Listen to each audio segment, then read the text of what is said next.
사랑합니다.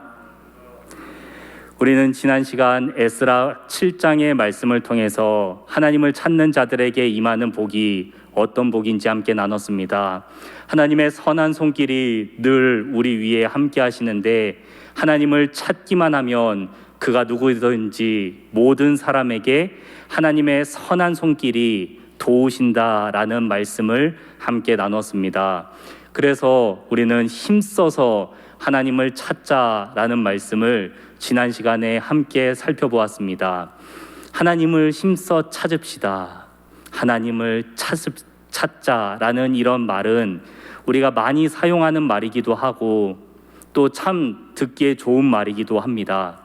그러나 하나님을 찾자는 이 말이 참 많이 어려운 것 같습니다. 특히 죄인인 우리가 거룩하신 하나님을 그리고 빛이신 하나님을 찾는다는 것은 마치 하나님 앞에서 우리의 어두운 면이 낱낱이 드러나는 것 같은 용기를 가지고 하나님을 찾아야 하는 것처럼 느껴집니다. 하나님 앞에 다가서면 많은 사람들에게 숨겼던 나의 부족하고 연약한 부분들이 다 드러나는 것 같아서 참으로 망설여지고 두렵기까지도 합니다. 이런 우리가 하나님을 찾을 수 있을까요? 그리고 이런 우리가 하나님을 찾아야 할까요? 오늘 이 시간에는 에스라 8장 말씀을 통해서 이렇게 연약한 우리도 부르시고 함께 하시는 하나님의 말씀을 함께 나누려고 합니다. 간절히 바라기는 이 시간 내가 먼저 하나님께 손 내밀기 망설여지고 또 내가 먼저 하나님께 다가가기 망설여졌던 분들이 계신다면 하나님께서 우리에게 손 내미시는 것을 경험하고 하나님께서 우리에게 먼저 다가오시는 말씀을 통해서 큰 은혜와 도전을 받는 시간이 되기를 간절히 소망합니다. 지난 시간 우리가 함께 나누었던 말씀은 바벨론에서 예루살렘으로 두 번째 포로 귀환을 하는 말씀이었습니다. 2차 포로 귀환의 지도자는 에스라라는 사람이었죠.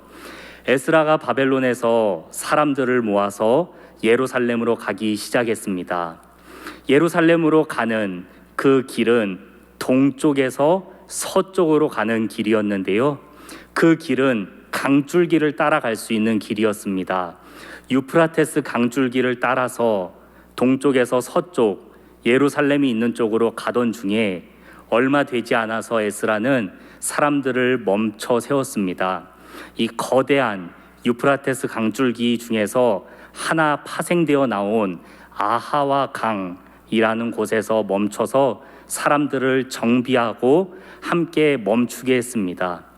이렇게 에스라가 사람들을 멈추게 한 뒤에 우리가 이제 먼 길을 떠나야 하는데 우리 정비를 좀 하고 출발합시다. 이렇게 멈춰 세운 것입니다.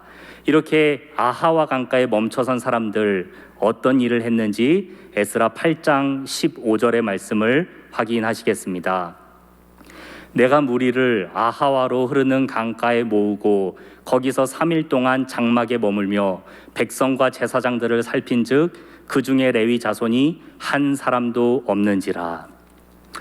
에스라가 바벨론 2차 포로 귀환 자들과 함께 아하와 강가에 멈춰서 한 일은 세 가지인데요. 그 중에 첫 번째는 사람들을 계수하는 일이었습니다. 우리가 예루살렘으로 돌아가려 하는데 몇 명이나 돌아가는지 사람들을 일일이 계수하기 시작했습니다. 그리고 에스라는 그 중에서 레위 지파 사람들, 제사장들이 몇 명이나 되는지도 함께 계수했습니다. 그런데 방금 읽은 말씀에서 레위 지파 사람이 몇 명이라고 나왔나요? 제사장은 한 명도 없었다라고 기록이 되어 있습니다.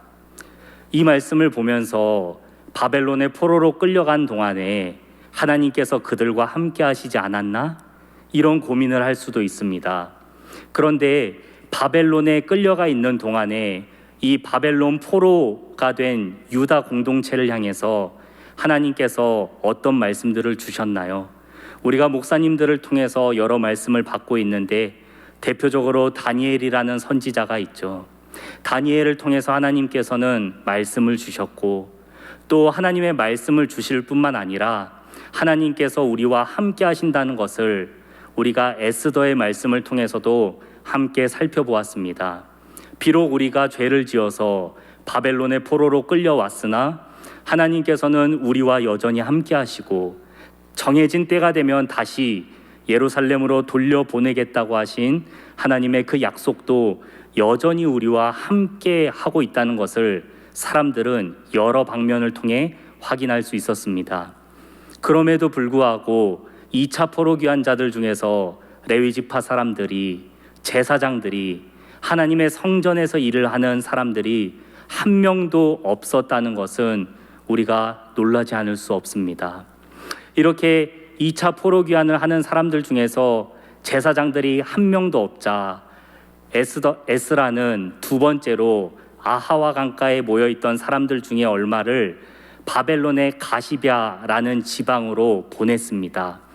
그 지방의 여러 성읍들을 두루 다니면서 그곳에서 레위 지파 사람들, 제사장들을 찾아오십시오라고 명령했습니다. 사람들은 가시랴라는 바벨론의 지방으로 흩어져서 각 도시들을 다니면서 제사장들을 찾았습니다. 바벨론 공동체 속에서 제사장의 의복을 벗고 평범한 사람처럼 살고 있었던 사람들을, 이 제사장들을 어떻게 찾았을까요? 얼핏 보면 이 사람이 유다 사람인지 바벨론 사람인지 알아보기도 어렵고, 설령 유다 사람이라 하더라도 이 사람이 일반 백성인지 아니면 이 사람이 제사장인지 알 길이 없습니다. 그런 사람들 중에서 제사장을 찾아오라고 에스라가 사람들을 각 지방에, 각 성에 보냈습니다. 사람들이 가서 제사장을 찾았겠죠. 비록 제사장의 의복을 입고 있지 않았지만 제사장들을 열심히 찾았을 것입니다. 제가 이런 궁금증이 하나 생기면서 또 하나 들었던 궁금증은, 과연 의복을 벗고 일반 사람들처럼 지내고 있던 제사장들이 사람들에 의해서 발견되었을 때 무엇을 하고 있었을까? 라는 생각이 들었습니다. 무서운 생각이었죠. 제가 이곳에서 하나님의 말씀을 전하면서 정장을 입고 강대상에 올라서 하나님의 복음을 전하고 있는데, 제가 정장을 벗고 내려가서 이 후곡 마을에서 돌아다닌다면, 제가 고양시 시민의 한 사람으로 이곳저곳 시설에 다닌다면 사람들이 저를 보고 누구라고 생각할까요? 젊은 사람? 저 사람은 뭐 하는 사람일까? 아마 그런 생각도 안 할 수도 있습니다. 그렇다면 의복을 벗은 제사장들이 바벨론 공동체 속에서 섞여서 사람들과 함께 살아갈 때 과연 어떤 모습을 하고 살아가고 있었을지, 그들이 무엇을 하면서 살고 있었기에 하나님의 약속대로 예루살렘으로 돌아가자 했을 때 한 사람도 그 말씀에 반응하지 않고 한 사람도 따라 나서지 않았을지, 그들이 무엇을 하고 있었을지 상상을 할 때 좋은 생각이 들지 않았습니다. 이렇게 사람들이 에스라가 명령한 대로 가시랴 지방의 여러 성읍에 흩어져서 제사장들을 찾고 있었습니다.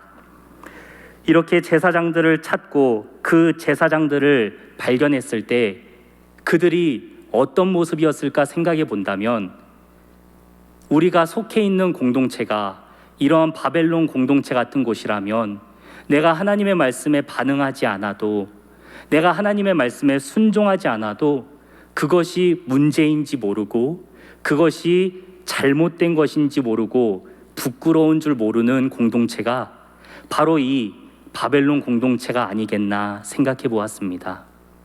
제사장 의복을 벗고 있는 이 한 사람의 시민이 하나님의 말씀을 따르지 않는다고 해서, 예루살렘으로 가지 않는다고 해서, 하나님께 예배드리지 않는다고 해서 바벨론 성에 있는 사람 그 누가 뭐라고 했겠습니까? 그런 공동체가 바로 바벨론 공동체였습니다. 이렇게 에스라가 명령한 대로 사람들은 흩어져서 제사장들을 모아왔습니다. 그리고 에스라가 아하와 강가에서 마지막으로 세 번째로 한 일은 바로 사람들에게 금식을 선포하는 일이었습니다. 바벨론에서 예루살렘까지 4개월이나 걸리는 아주 대장정이기 때문에 에스라는 사람들에게 우리가 금식을 하고 하나님께 도움을 간구하자라고 외쳤습니다. 그런데 더욱더 하나님의 도움을 간절하게 구해야 했던 이유가 있습니다.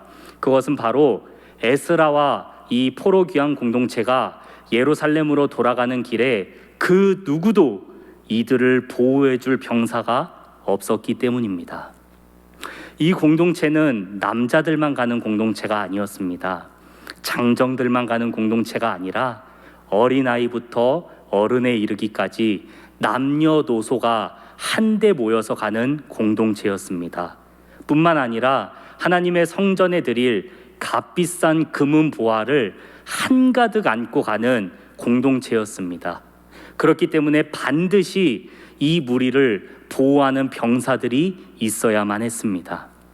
그런데 에스라는 이 병사를 왕에게 구하지 않았습니다.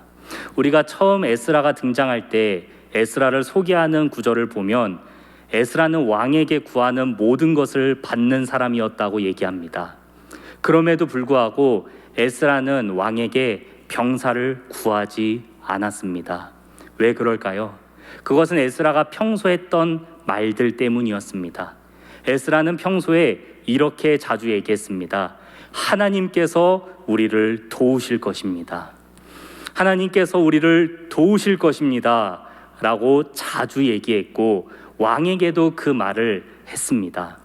이렇게 에스라가 고백해 놓은 것이 있기 때문에 하나님이 우리를 도우시는데 실질적으로 우리에게 필요한 병사를 왕에게 달라고 하는 것은 에스라의 표현에 의하면 부끄러운 것이라고 얘기했습니다. 에스라는 이것이 부끄러웠습니다. 내가 하나님을 믿고 하나님의 도우심이 우리와 함께 한다고 고백하는데 다른 사람에게 도움을 구한다는 것이 부끄럽고 망설여집니다 라고 얘기하면서 병사를 구하지 않았습니다. 그렇기 때문에 아하와 강가에 모였던 사람들은 함께 힘써서 하나님께 기도를 했습니다. 에스라의 뜻에 동조해서 따라 나온 사람들이죠. 우리를 옹호하고 우리를 보호하는 병사들이 없어도 우리가 하나님만을 의지해서 예루살렘으로 갈 수 있습니다 라고 믿음을 가진 사람들만 따라 나섰습니다. 그렇기 때문에 아하와 강가에서 기도하는 사람들의 기도는 매우 뜨거웠습니다. 오직 하나님만이 우리를 도우실 수 있고 오직 하나님의 도우심이 아닌 다른 도움을 구하는 것은 부끄러운 일입니다 라고 고백하는 사람들이 금식하면서 하나님께 기도했으니 아하와 공동체의 기도가 얼마나 뜨겁고 간절했을지 우리가 상상할 수 있습니다. 바로 이렇게 뜨겁게 기도하는 아하와 강가로 차출되어서 온 제사장들이 왔습니다. 제사장들이 뜨겁게 금식하며 기도하던 중에 도착을 했는지 아니면 제사장들이 도착을 하고 나서 뜨겁게 금식 기도를 시작했는지 우리가 알 수 없으나 분명한 것은 뜨겁게 금식하며 기도하는 아하와 공동체 안에서 불려온 제사장들이 함께 기도를 하면서 어떤 감정을 느꼈을지 상상할 수 있다는 것입니다. 얼마나 부끄러웠을까요? 나는 제사장인데 하나님의 부르심에 응답하지 않고 숨어 있다가 차출돼서 왔는데 병사들의 보호가 없이도 이 먼 길을 하나님의 도우심만 의지하여서 가겠다고 뜨겁게 기도하는 이 사람들을 보면서 많이 부끄러웠을 것 같습니다. 사랑하는 여러분, 이것이 제가 오늘 말씀 속에서 발견한 바벨론 공동체와 아하와 공동체의 차이입니다. 제사장들은 자신의 의복을 벗어 던지고 바벨론 사람들 속에 섞여서 하나님의 말씀에도 반응하지 않은 채 살았습니다. 그렇게 살아도 부끄러운지 그리고 이것이 문제인지 모른 채 살아갔을 수도 있습니다. 그러나 어떠한 한 무리는 하나님의 도우심이 아닌 그 어떤 도우심을 구하는 것은 우리에게 부끄러운 일이다 얘기하면서 하나님만을 간절하게 찾는 공동체가 있었습니다. 오늘 이 말씀을 함께 살펴보면서 이 공동체들을 바라볼 때 저는 이런 생각을 또 하게 되었습니다. 사랑하는 여러분, 우리가 거룩한 부끄러움을 느낀다는 것은 어느 공동체에 속해 있느냐에 따라서 다를 수 있다는 것입니다. 내가 지금 바벨론 공동체 같은 곳에 있다고 한다면 그곳에 속해 있는 나의 모습은 하나님의 말씀에 순종하지 않고 반응하지 않아도 그것이 죄인지 문제인지 모르는 공동체가 있습니다. 그러나 반면에 어떤 공동체에서는 하나님의 말씀에 뜨겁게 반응하려고 하면서 하나님이 아닌 다른 것에게 도움을 구하는 것을 부끄럽다, 수치스럽다고 여기는 공동체가 있을 수 있습니다. 사랑하는 여러분, 나는 지금 바벨론 공동체 같은 곳에 포함되어 있나요? 아니면 아하와 공동체 같은 곳에 포함이 되어 있나요? 어떠한 공동체를 얘기하지 않아도 우리가 혼자 있을 때에도 내가 혼자 있는 그곳이 하나님을 두려워하고 하나님 말씀에 순종하는 자리라면 그곳은 아하와 강가에 금식하며 기도하는 장소와 같을 것이고, 내가 혼자 있는 그곳에서 하나님의 말씀은 나에게 아무런 영향을 끼치지 못하고 그 말씀을 무시한 채 살아간다면 그곳은 바벨론과 같은 곳이 될 것입니다. 사랑하는 여러분, 이처럼 거룩한 부끄러움이란 내가 속해 있는 곳이 어떤 공동체인지에 따라 다르게 느껴질 수 있습니다. 오늘 우리가 이 말씀을 함께 읽을 때, 함께 받을 때에 내가 하나님의 말씀에 뜨겁게 반응하고 하나님만이 나의 주인이심을 믿고 살아갈 수 있는 아하와 공동체에 속한 우리 모두가 되기를 간절히 소망합니다. 우리가 이 시간 하나님께서 주신 말씀을 갖고 또 에스라가 한 말씀을 기억할 때에 에스라가 모인 제사장들 중에서 12사람을 세워서 이렇게 얘기했습니다. 너희는 하나님께서 지도자로 세운 사람들이다.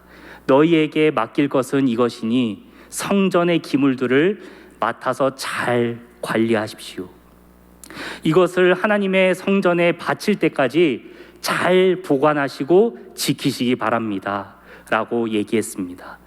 바벨론 공동체에 있을 때에 수십 년 동안 만져보지 못했던 성전의 기물들을 아주 오랜만에 만지게 되었습니다. 어떤 감정이었을까요? 어색하지 않았을까요? 그리고 차출되어 온 이 제사장들이 부끄러운 감정도 있지 않았을까요? 여러 가지 감정을 가지고 이 성전 기물을 들고 있는 제사장들에게 에스라가 또한 이렇게 얘기했습니다. 당신들은 하나님께 거룩한 자들입니다. 이곳에 모인 제사장들은 자원하여 온 사람들이 아니고 차출되어 온 사람들입니다. 의복을 벗고 제사장인지 아닌지 모른 채 살았던 그런 사람들인데 에스라는 이런 사람들에게 당신들은 하나님께 거룩한 사람입니다 라고 얘기했어요. 왜 그랬을까요? 그것은 바로 이 제사장들을 세우시고 이들을 부르신 분이 하나님 아버지이시기 때문인 줄 믿습니다. 우리가 하나님 앞에서 거룩하다 여김받을 수 있는 이유도 여기에 있는 줄 믿습니다. 내가 거룩한 일을 해서가 아닙니다. 내가 거룩한 동기를 마음에 품어서도 아닙니다. 하나님께서 나를 부르셔서 나를 구원해 주시고 자녀 삼아 주셨기 때문에 우리가 하나님 앞에서 거룩한 자로 서 있을 수 있는 줄 믿습니다. 하나님께서 우리를 이처럼 구원하시고 부르셨기 때문에 우리 안에 어두운 면이 있지만 그럼에도 불구하고 우리가 빛이신 하나님 앞에 설 수 있는 것입니다. 사랑하는 여러분, 우리가 이 말씀을 함께 읽으면서 또한 바벨론 공동체와 아하와 공동체에 대해서 함께 말씀을 나눴는데요. 이러한 공동체 안에서 우리는 한 사람의 개인으로 살아갑니다. 바벨론 공동체 안에서 제사장은 제사장인지 일반 백성인지 유다 사람인지 아니면 바벨론 사람인지 모른 채 살아갔을 것입니다. 우리도 마찬가지입니다. 이곳에 살아가고 이곳에 있을 때에는 우리를 일컬어 성도라 얘기할 수 있지만 우리가 이곳에서 나가 직장에 가고 학교에 간다면 그 사람들이 바라보는 우리는 어떠한 모습인지 생각하지 않을 수 없습니다.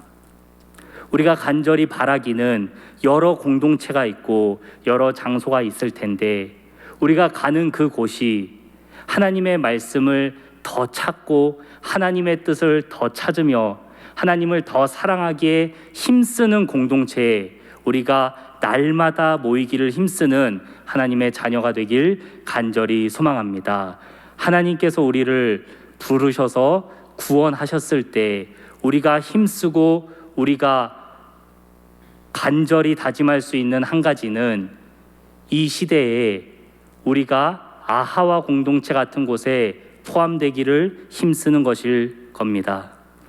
우리가 이 시간 함께 받은 말씀을 생각하며 우리가 앞으로 살아가는 모든 날 동안에 내가 가는 곳이 하나님을 찾고 하나님을 사랑하기에 힘쓰는 아하와 공동체 같은 곳이 되도록 나를 통해 하나님께서 역사해 달라고, 그리고 내가 그러한 공동체에 함께 모이기를 힘쓰는 사람이 되게 해달라고 함께 기도하며, 또한 우리 교회가 하나님을 뜨겁게 찾고 하나님을 뜨겁게 사랑하며 하나님 앞에서 거룩한 부끄러움을 소유한 그런 교회가 되길 간절히 소망합니다.